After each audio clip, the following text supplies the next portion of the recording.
আসসালামু আলাইকুম ওয়া রাহমাতুল্লাহ। প্রিয় দর্শক, এই ভিডিওতে আপনারা মদিনা মুনাওয়ারার কিছু গুরুত্বপূর্ণ ও ঐতিহাসিক স্থাপনা দেখতে পাচ্ছেন। সামনের দিকে তাকালে আপনারা দেখতে পাবেন ঐতিহাসিক Hejaz rail station.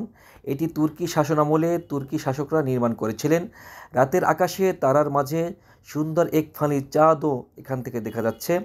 Hejaz rail স্টেশনের কাছেই অবস্থিত পবিত্র মদিনা নগরীর আরও একটি তাৎপর্যপূর্ণ স্থান হলো মসজিদে গামামা।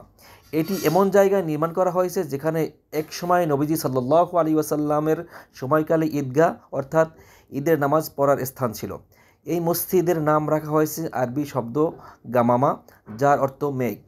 সেই অনুসারে কারণ নবীজি সাল্লাল্লাহু আলাইহি ওয়াসাল্লাম এখানে বৃষ্টির জন্য প্রার্থনা করেছিলেন, সালাতুল ইস্তিসকার নামাজও পড়েছিলেন। পূর্বে আমি আপনাদেরকে এই মসজিদ এবং এর ইতিহাস সম্পর্কে আলোচনা করেছি।